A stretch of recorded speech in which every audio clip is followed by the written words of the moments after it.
Hello viewers, welcome to Diaspora Speak with Janet. Today's program we're going to be talking about a few things, sexual health of young people being one of them.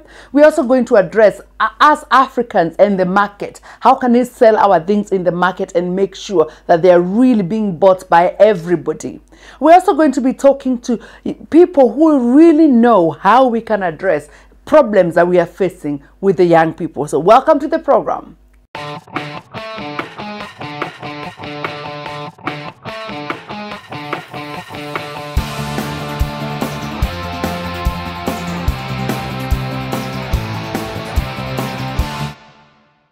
Now viewers, any young people you know today is on a type of social media.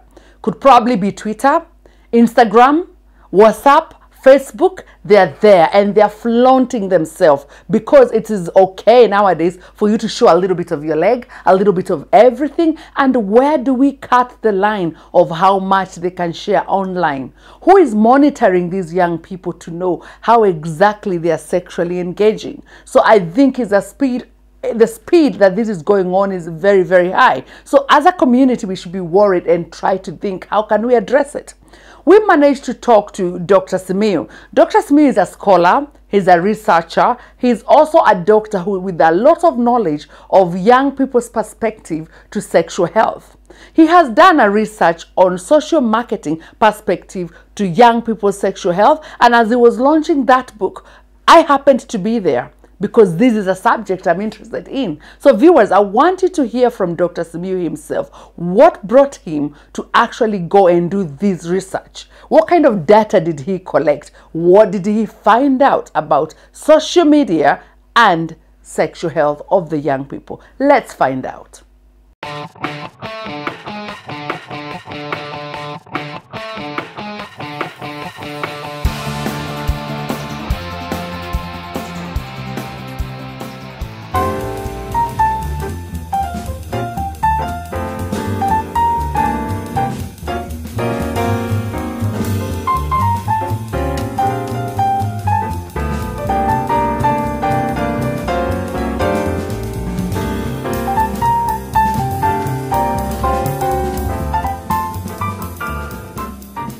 Thank you very much. Time on Diaspora Speak. You're one very successful diaspora. Looking at what you've launched today, congratulations.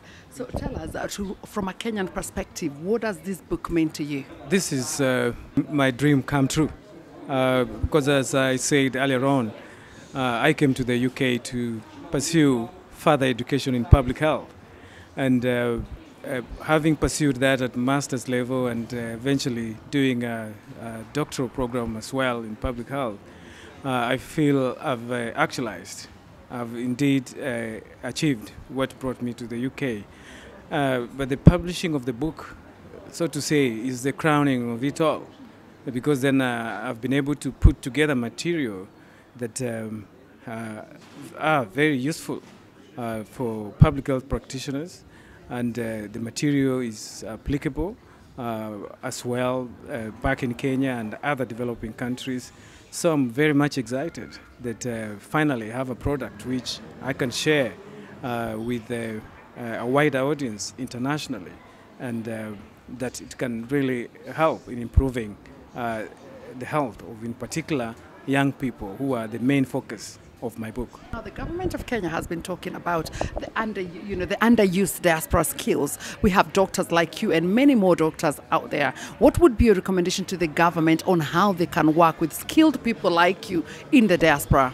Most of the people, and that includes me, most of the people I've met in the UK who came to study, and there are many of them in different fields, public health, medicine, engineering. They're very much willing to contribute back to their country. The problem has been on how to go about that and whether the environment is indeed conducive for them to make that contribution. So there is a lot of untapped talent in the diaspora that could be used back in Kenya in particular to improve the way we work, in particular because I'm a public health expert. There's a lot that I have learned, and I still practice public health here in the UK, that if I had the opportunity to apply the same in Kenya, it would make a huge difference in, for example, bringing down mortality rates of key health problems, and also preventing many illnesses, doing it a much more smart way, because here I do practice epidemiology and statistics. It is about implementing programs in a cleverer, smart way.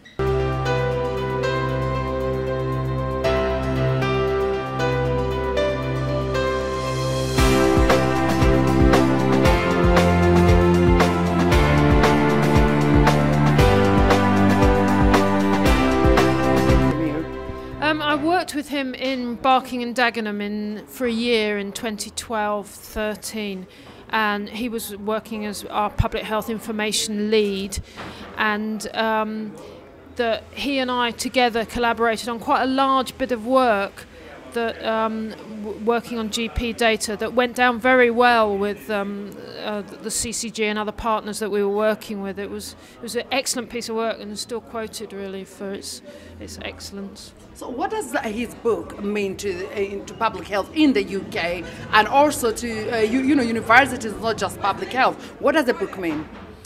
Well, I think that's a really good question. I think that in looking at it, I haven't had a chance to have a good read of it, but actually I think he's pulled together a lot of components that I think will be very valuable.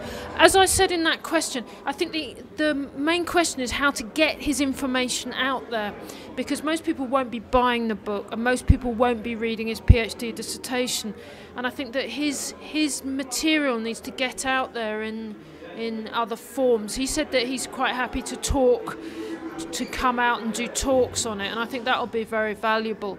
I think he's got to keep plugging away that's the trouble with a lot of things in public health. I think that you can get publications or knowledge that resides in university departments, but you've got to get it out there, and I think that's part of the challenge. My personal message to Anthony is that I am very grateful first to the Lord God, who has given him this strength to do what he has done. I have seen Anthony struggle. I've seen Anthony work very hard, tirelessly. Sometimes he feels very discouraged. But Anthony has one thing that I would say that I've never seen somebody do. He never gives up. And also, it's very hard to know whether Anthony is annoyed, whether Anthony is tired, whether Anthony is not coping. Every time he will always have a smile. And I would say, Anthony, please continue having that smile. I think it has kept most of us motivated. When I actually saw him doing his studies, I also decided to do the study. I said, if Anthony can do this study, even me, I can do it. And as I'm talking now, I have had a master's in public health, and it's because of Anthony's motivation. He's one person who keeps on encouraging you. He always has a never give up spirit, and I would say, Anthony, bravo, this is your baby, you've done well, but the only thing I would like you to do is, if you can translate this book in Kiswahili so that we can help the Kenyans, especially in churches, we can pass this book around, and I'm going to actually work with you towards that so that we can translate it in Swahili and donate a few books to our people in Kenya. Thank you very much, and God bless you. Viewers, that is Dr. Anthony Mukisi, and today is a huge day because the launch of that book has meant that now we can challenge our governments to take data on public health.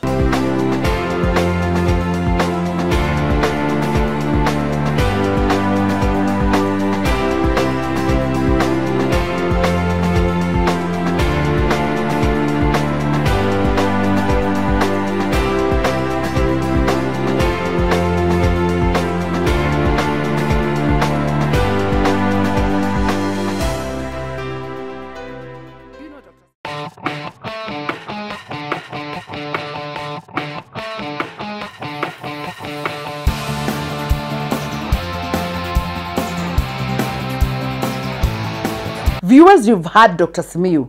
If you are not worried about that, I don't know what will worry you. But I would say, for me, it's about time all those phones and, you know, the tablets we're buying for our young people, we also need to be there guiding them on how to engage sexually. Because as we keep quiet about this topic, it means our young people are going out there without the know-how of how to manage themselves. We'd like to have more community things going on, more community debates, more community meetings based on the young people. Let us be the supporting ones. Let us be there for them as they grow from teenagers to maturity. Let them grow with the knowledge of how to handle themselves sexually.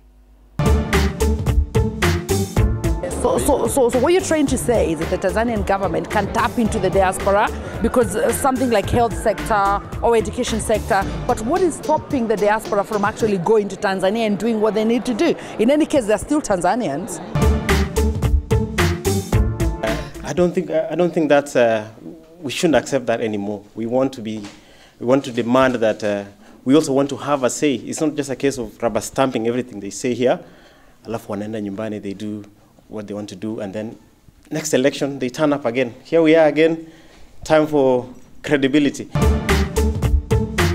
Last week in our program, we did talk about knife crime, gun crime, and how young people are really ganging together to do antisocial things. And black boys as well, you see them in the street, a lot of people get really scared about them, and we have to ask ourselves, what do we do? But more importantly, before we get the solution, we need to know what is the root of the problem. We discussed with Dr. Manjao. What did she say about young boy children? What are we not doing to secure them? The concern is coming from, you know, for a long time, when we realized about the girl child, many people came up and started supporting the girl child, and many NGOs and even churches, they started empowering girl child, and we see the result today. And then we forgot the boy child. And we believe the boy child is very, very important. As I had said today in the church, you know, the boy child is the one who carries the seed. And it's like the enemy is so much against the boy child. And today we see a lot of destruction in the boy child. And so I feel the time has come also to tell women, hey, we need to rise up and think of our boy child. So a lot of women are empowered already. Yeah, they are. But then that stopped inspiring the boys. Yeah, it's like we forgot about the boy child. We no longer remember the boy child. We no longer concentrate on the boy child. And so we need to wake up again and say, hey, the boy child is very important. We cannot just ignore. And then the enemy is focusing on the boy child. And a lot has happened now. Fantastic. Now, thanks, Dr. Majao, but let me ask you, you've been here in the diaspora, you've seen how we live. What advice would you like to give to Kenyans here in the UK? What I would like to say is that we need to set a time aside, especially to concentrate on our children, on our families. I know it's good to work, and many of them are very busy working, going out there all the time, and sometimes we are leaving our families in destruction. And also we need to set a time aside also to pray for our families, to pray for our community, to think where there is problem and where we can help. We don't have to live for ourselves. Many, many great men and women who have gone in the past, we remember them because they lived for others. Even Jesus died for others. Well, that's amazing. You're also there helping the community. Yes, Tell us just very quickly about the Tumaini Foundation. Okay, now some years ago, more than 10 years ago, the Lord spoke to me about the children who are suffering. And I remember one time I visited one of the slum areas in Nairobi, Kenya, called Sinai Slums, which is in Mukuru. When I went there, I saw some children collecting dirty food and eating. And I had a voice tell me, come on, I didn't send you here to go and preach in that church. I sent you here to come and see these children and give them hope in their hopelessness. When I heard that, I obeyed. And I said, God, where do I start? I have nothing. Where do I start? The Lord told me, start somewhere. And so I thought, and a thought came to me that I should start something every Saturday. That is a feeding program where I can give children food and then teach them the word of God. After a short time, I came to realize those children did not go to school anywhere. You know, to learn academically, they were not going anywhere. And so I said, hey, we have started Sunday school. Why don't we start a nursery school for these children who have no hope?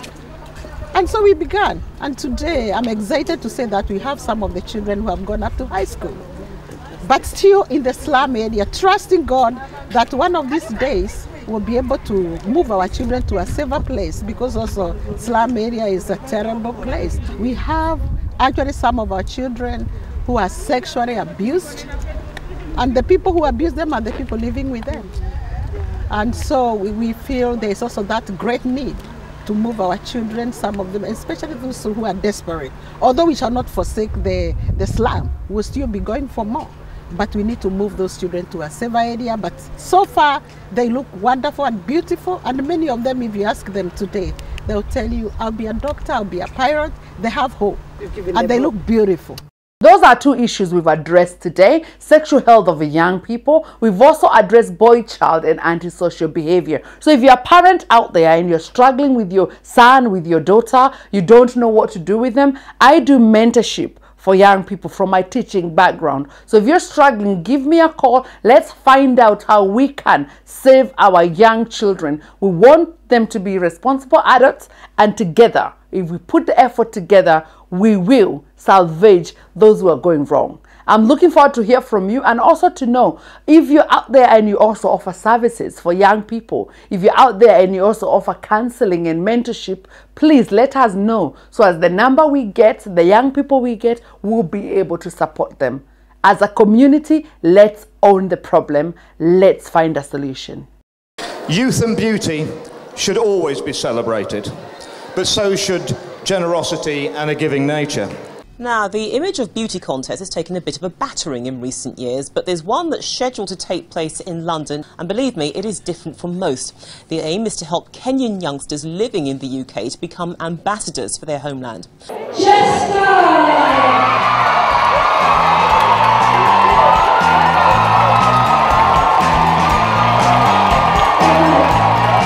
Good evening, my name is Ruben P. Joseph. I am the contestant trainer for the Face of Kenya. Today I had the first opportunity to meet with these contestants, and I have to say, those ladies were really outstanding. I was expecting to come in and meet a sort of nervous bunch. But today, working along with them, great confidence, great personality, and I think, to me personally, the judges are going to have a hard time with the night of that show to produce the winner. To me, they are all winners.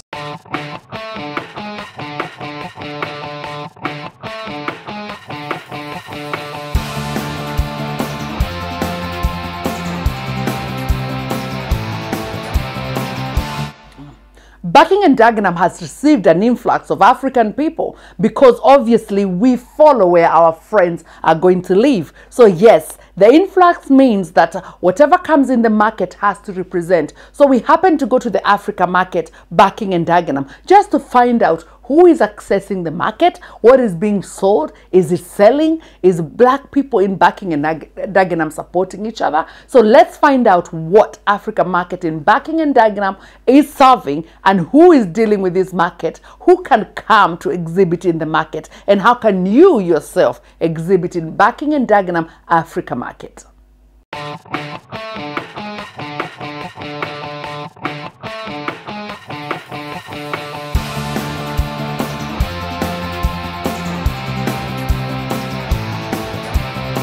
Tell us, why did you organize such in Barking and Dagenham?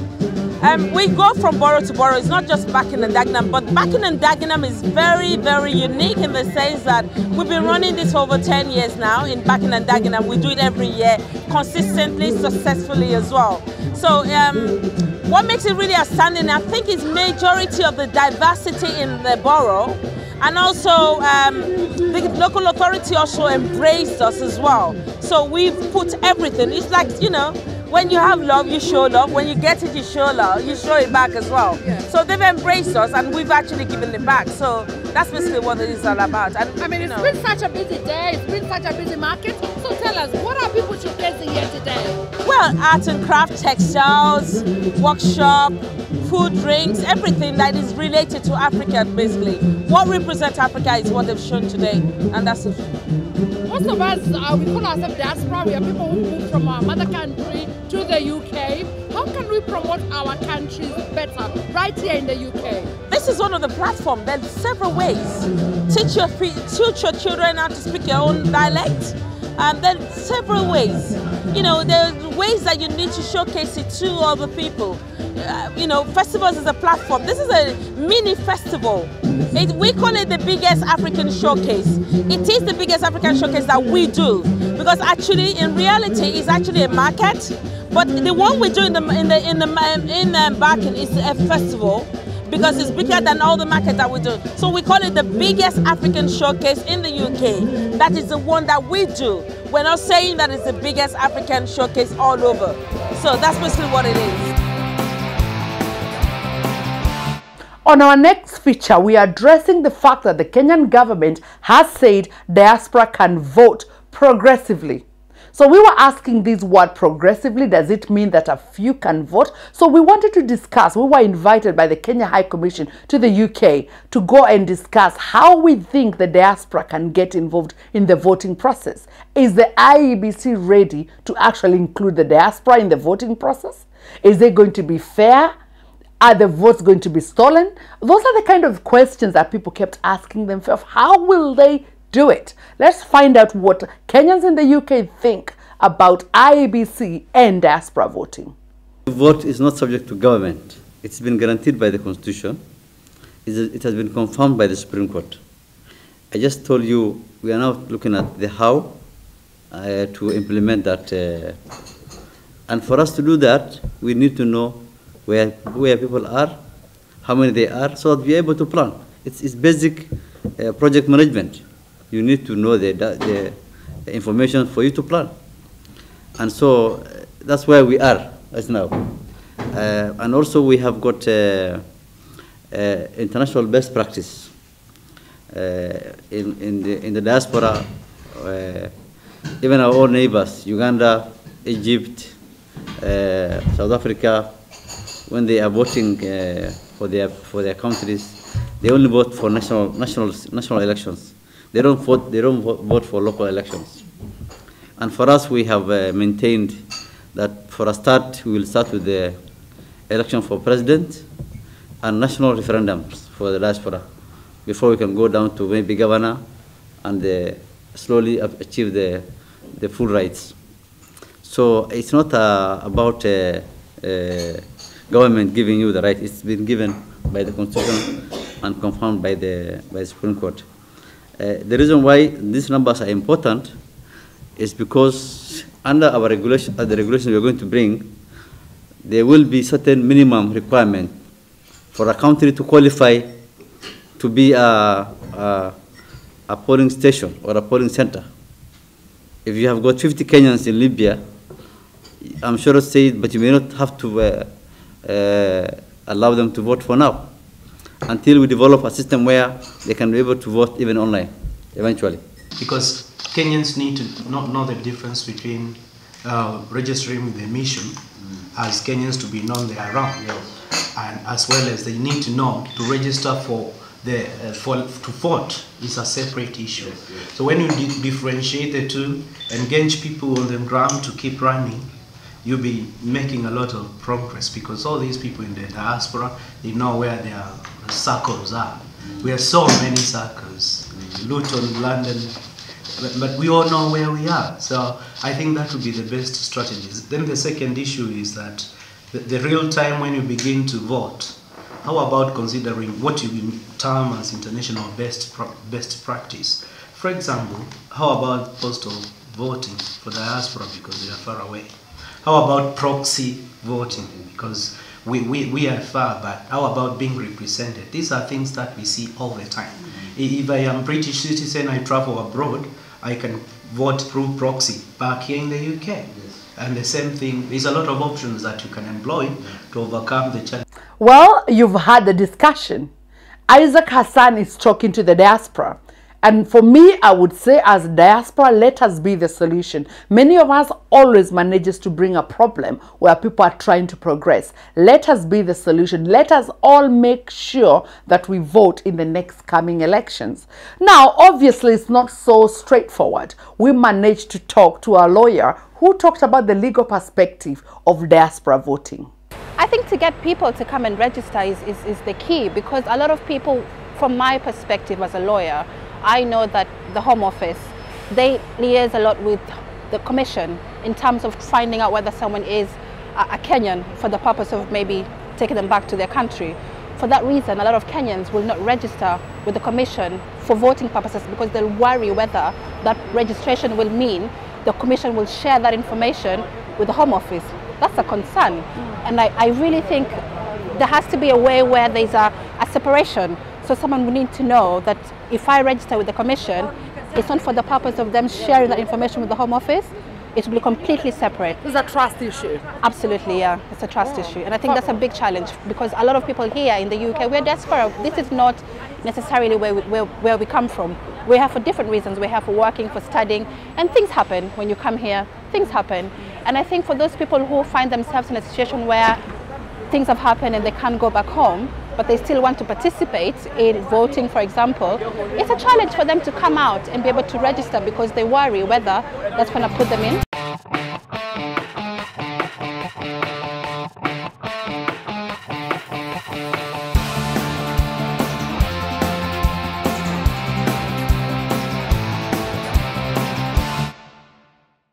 Diaspora Speak is for you. If you're out there and you have an event going on, we will be interested because we want to be there to share these stories. We also want to know if there are changes in your life that you'd like to address. Diaspora Speak. Issues that are happening in your African country that you need to address. For example, very soon we'll be addressing the Tanzania and how the president of Tanzania is saying the foreigners to leave Tanzania. What do the Tanzanian diaspora think about that? Is it okay? What would happen? So those kind of issues we are interested. So follow us, find us, bring the stories. Diaspora Speak. Until next time, viewers, goodbye.